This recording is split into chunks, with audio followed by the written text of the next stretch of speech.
beleza do meu canal, galera? Chama muito tempo sem trazer vídeo aqui pra vocês e eu precisava trazer este vídeo. Hoje nós vamos falar um pouco de improbidade administrativa.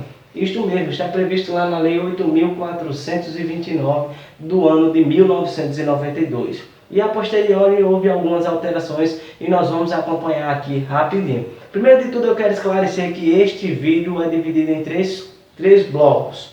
O primeiro é a parte introdutória e a dissertação a respeito do assunto. O segundo bloco, pergunte ao professor. E o terceiro bloco, o X da questão. Eu acho que eu já ouvi isso em algum lugar, mas... Galera, é o seguinte, eu vou tentar resumir esta videoaula o máximo possível para não ficar cansativa e extensa, mas sem que você perca qualquer tipo de assunto ou conteúdo importante. Primeiro de tudo, nós devemos saber que, pelo menos presume-se que você já saiba o que são agentes administrativos, o que é administração pública, o que são atos administrativos, para poder depois entender aqui do que se trata improbidade administrativa. Nós temos a Lei 8.429 do ano de 1992, que vai dissertar aí a respeito de improbidade administrativa. Primeiro de tudo, esse é o artigo 1º, você vai saber quem são os sujeitos passíveis dos atos de improbidade administrativa. E está lá no artigo 1º. Eu coloquei aqui este mapa mental para ficar melhor você fixar esse conteúdo na sua cabeça, uma vez que é super tranquila a Lei 8.429.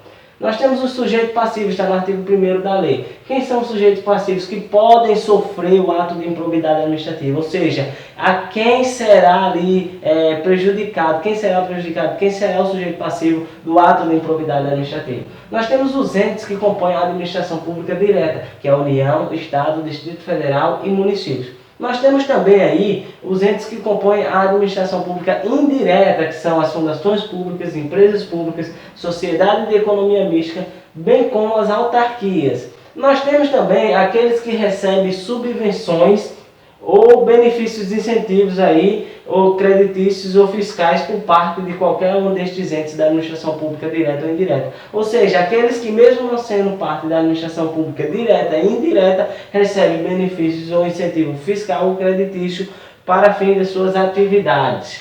Nós temos agora também aqui no artigo 2º, os sujeitos possíveis de cometer os atos de improbidade administrativa, ou seja, o sujeito ativo do ato de improbidade administrativa. Sujeito ativo do ato de improbidade administrativa, nós temos primeiramente os agentes públicos. Mas quem são os agentes públicos? Nós temos os agentes públicos, os agentes políticos, que são aqueles detentores de mandatos.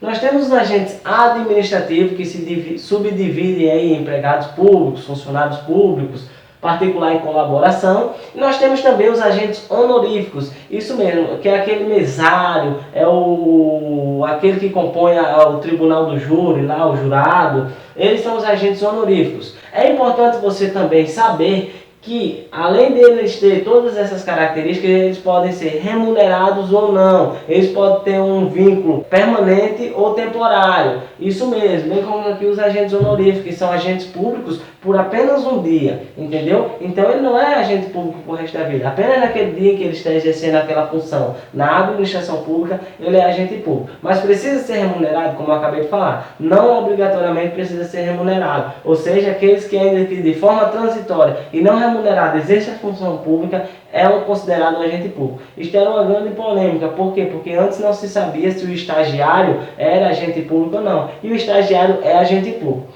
Nós temos também os particulares, sim, são sujeitos ativos do ato de improbidade administrativa, mas tem alguns requisitos importantes. E aqui estão eles. O particular ele só vai ser responsável aí, só vai ser sujeito ativo do ato de improbidade administrativa quando ele induza, concorra ou se beneficie do ato de improbidade administrativa. Então quer dizer que o particular sozinho não pode cometer um ato de improbidade administrativa? Isso mesmo, meu garoto. O particular sozinho não pode cometer um ato de improbidade administrativa. Mas se ele se induzir, concorrer ou se beneficiar do ato de improbidade administrativa, ele sim está sujeito às sanções da lei de improbidade administrativa. Nós vamos agora aqui para o outro lado. Vamos falar aqui dos atos de improbidade administrativa propriamente dito. É importante lembrar aqui que os agentes públicos Está lá no artigo 4º, essa informação é muito importante. Eles devem zelar pelos princípios da legalidade, pessoalidade, moralidade, publicidade e também pela eficiência. Não está previsto aqui na Lei 8.429, porque esta lei é anterior à emenda à Constituição, que foi em 1998, o qual incluiu o princípio da eficiência na Constituição Federal. Mas também ele deve atentar para este princípio, que é o princípio da eficiência. O famoso LIMP. Se você ainda não viu, clique aqui no card e assiste lá o vídeo, tá? Vamos aqui. Os atos de improbidade administrativa propriamente dita estão previstos nos artigos 9º, 10º, 11 e 10º-A. Então, vamos aqui para os pontos mais importantes. Por que eu fiz a sequência 9, 10, 11 e deixei o 10A por último? Porque este 10A, ele é um artigo recente. Ele foi incluído aí, salvo engano, no ano de 2016, para evitar justamente aí algumas concessões tributárias e beneficiárias que alguns municípios faziam. Então aqui, ó, o artigo 10A, ele fala da concessão de benefícios tributários ou financeiros, justamente para evitar este tipo isso mesmo, é isso aí. Vamos trabalhar agora os mais importantes, que é o artigo 9º, 10º e o artigo 11. O artigo 9º, ele fala dos atos de improbidade administrativa que importam em enriquecimento ilícito. O que é enriquecimento ilícito? É tudo aquilo que o agente público começa a ganhar indevidamente. Isto mesmo, ele está se enriquecendo de forma indevida. E onde é que eles estão previstos? Está previsto lá no artigo 9º da Lei 8.429. Então você tem que ler todos os incisos para você entender o que significa enriquecer ilicitamente. Já o artigo 10, ele fala das improbidades administrativas que causam prejuízo ao erário. E esses atos de improbidade administrativa é o único que admite a modalidade culposa. O que seria a modalidade culposa? É aquele que não precisa de dolo. No ato de improbidade administrativa que importa enriquecimento ilícito, no ato de improbidade administrativa que atenta contra os princípios e no ato de improbidade administrativa que concede benefícios tributários ou fiscais, para poder estar consumado o ato de improbidade administrativa, necessita-se que exista um dolo por parte do agente que o praticou. Tipo assim, ele tinha a intenção de praticar aquele ato para fins de se enriquecer ilicitamente. Então aí está configurado o ato de improbidade administrativa. Mas digamos que por caso fortuito ou força maior, ele venha a se enriquecer ilicitamente, então não está configurado o ato de improbidade administrativa. Por quê? Porque ele não tinha o dolo, aconteceu uma coisa espontânea, entendeu? Então já o ato que causa prejuízo ao erário, este sim, mesmo que ocorra de forma por erro de alguém, de alguma forma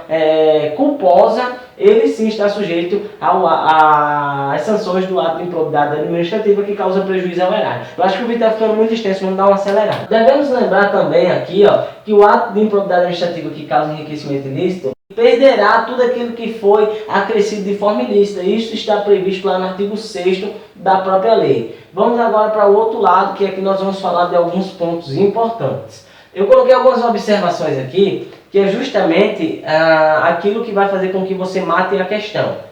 A primeira observação: caberá à autoridade administrativa responsável pelo inquérito administrativo representar ao Ministério Público pela indisponibilidade dos bens. Olha só o que é que eu falei aqui, ó. Quando ele se enriquecer ilicitamente ou causar prejuízo ao erário, para que se possa ser punido de uma forma mais severa, deverá ser representado ao Ministério Público pela indisponibilidade do bem. Mas quem deverá representar? A autoridade administrativa responsável pelo inquérito. Então grave isso aí, que isso aí foi questão de prova. E ele vai representar quem? É o Poder Judiciário? Não, ele vai representar o Ministério Público. Pelo quê? Pela indisponibilidade dos bens. Que esta tabela aqui eu não criei, né? Na verdade, vários outros professores também já adotam essa tabela, que ela dá uma ajuda a você entender aí como é que funciona a parte sancionatória aí dos atos de improbidade administrativa. Nós temos aqui a suspensão dos direitos políticos que estão previstos lá na Lei de Improbidade Administrativa, no artigo 20 alguma coisa. Nós temos a multa, que também está previsto lá, e nós temos a proibição de contratar com o poder público por algum período. Então, olha só o esquema. Enriquecimento ilícito é o primeiro, está aqui, ó, artigo 9. Segundo, prejuízo ao erário, está aqui, artigo 10. Terceiro, atenta contra os princípios. Então, olha, a mesma ordem que eu segui deste lado aqui, eu segui na tabela também. Então, você seguir na ordem fica muito mais fácil. Por quê? Quando falar de enriquecimento ilícito, a suspensão dos direitos políticos será de 8 a 10 anos. Aí, prejuízo ao erário, você pega o último que restou do primeiro e diminui mais 3. Então, você pega aqui, ó, de 5 a 8 anos, ou seja, o 8 vem daqui de cima e o 5 é quando você diminui mais 3. Aí o de baixo você pega o último e diminui mais 3. Aí você fica com 3 a 5 anos, ou seja, segue uma escalazinha aí, tá? Nós vamos falar primeiro desses três. Aí nós temos aqui a multa. A multa para os atos que causam enriquecimento ilícito será 3 vezes o valor do enriquecimento ilícito. Não obrigatoriamente será 3 vezes, será até 3 vezes o valor daquele enriquecimento que o agente público teve. O que causa prejuízo ao erário será até 2 vezes ao prejuízo que foi causado. E que atenta contra os princípios da administração pública será até 100 vezes mais do que o valor do salário do agente público. Isso mesmo, do salário do agente público. A proibição de contratar com os poderes públicos também tem uma ordenzinha. 10 anos é o primeiro, ou seja, 10 e 10, tanto na suspensão dos direitos políticos pode ser até 10, quanto para a proibição de contratar com os poderes públicos. Prejuízo ao erário, 5 anos, aqui já está uma diferença porque está no meio, e aqui 3 anos quando atentar contra os princípios da administração pública. A parte do 10A, nós temos aqui, para a suspensão dos direitos políticos, é ao mesmo tempo aí previsto para prejuízo ao erário. Já a multa será ao mesmo tempo do enriquecimento ilícito, ou seja, nós temos de 5 a 8 anos aí a suspensão dos direitos políticos e a multa será até 3 vezes o valor da concessão do incentivo do benefício tributário ou financeiro. Nós não temos aqui pena de proibição de contratar com o poder público. Galera, outra informação super importantíssima é que qualquer pessoa poderá representar a autoridade administrativa. Mas que é a autoridade administrativa? Esta aqui que irá presidir aqui o inquérito administrativo para responsabilizar aquele que cometeu o ato de improbidade administrativa.